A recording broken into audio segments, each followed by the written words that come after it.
Really? like Brandon, like 2019. Yeah, he shot me like a lot. So, you look very dry. Yeah.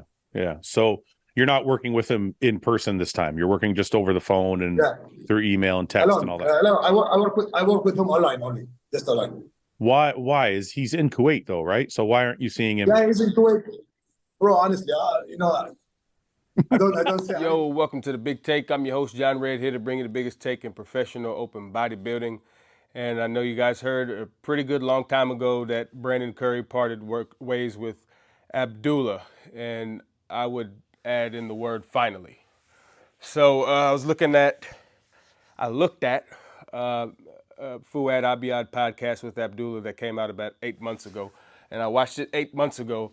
And there was one thing that stuck out to me pretty aggressively was the fact that Abdullah was not coaching Brandon in person while Brandon was actually in Kuwait and Abdullah was also in Kuwait.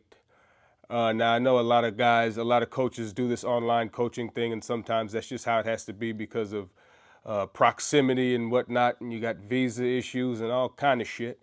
But, you know, a coach who I've been a big fan of, who I'm a huge fan of now, is Stefan Kinzel, and that dude is in his athlete's corner every step of the fucking way. William Bonac right there. Nathan Deasher right there. Martin Fitzwater right there. Fucking Vissers right there, which is of value. Now, I don't want to come at Abdullah crazy or anything, act like he's a bad coach. I really don't know much about the guy. I know he's got a lot of money.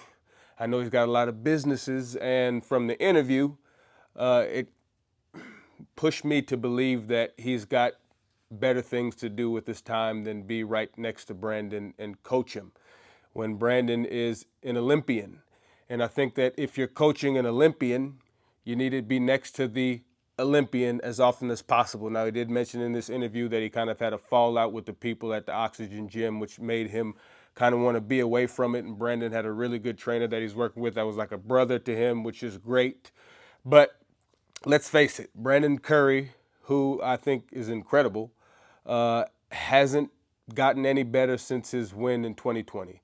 All top five guys seem to be progressing. So many guys are progressing in the IFBB, and Brandon seems to just have peaked out for years now. Now, he's so genetically gifted that he's still always in the top five because he's a freak, but he really hasn't improved. I don't think Brandon has ever really nailed a peak dead on except for the 2019 Auto Classic. And since then, I know he got the win in 2020, which I thought was deserved. People could have argued that Hadi could have gotten that on his first run out of 212, even though he got third and William Bonac got second. But he's got peaking issues, right? And the legs are still not there.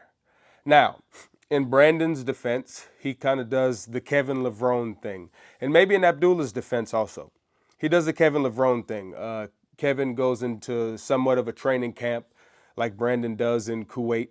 And when he's in the off season, it's really the off season. He doesn't shovel down food and hit the weights hard and get big. He just chills out. He used to be in like a fucking band during the off season. Now Brandon is doing something very commendable during the off season, and I do not blame him one bit, but we're talking about competitive bodybuilding, and the thing that he does is that's commendable is he spends time with his family, specifically with his kids. He's got a 14-year-old that's a fucking freak athlete. He's 6'2". He just ran a fucking 4.5 at 14 years old.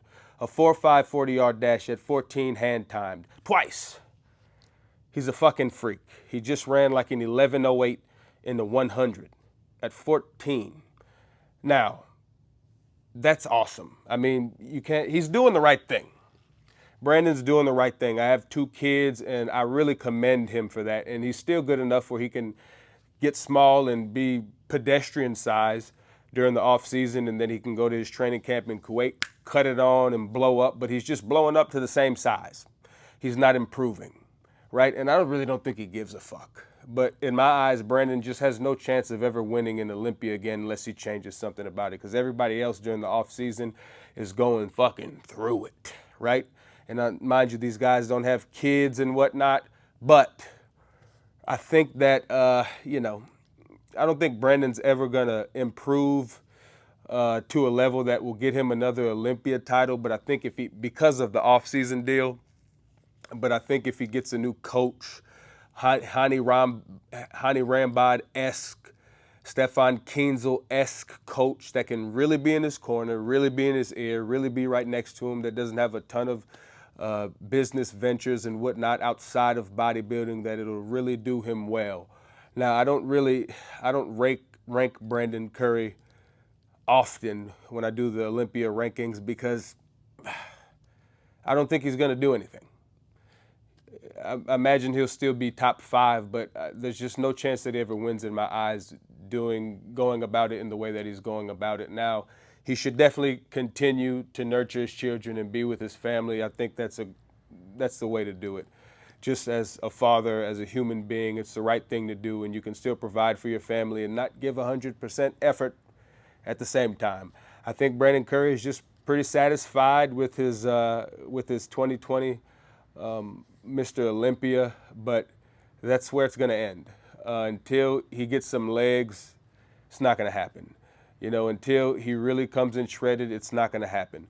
Brandon would always do this thing when it'd be leading up to the Olympia when he was going against Rami, and he's always trying to sculpt his body in a fashion and peak his body in a fashion to defeat a specific bodybuilder. So he was focused on Rami for so long, so he just come in big and full and not ripped.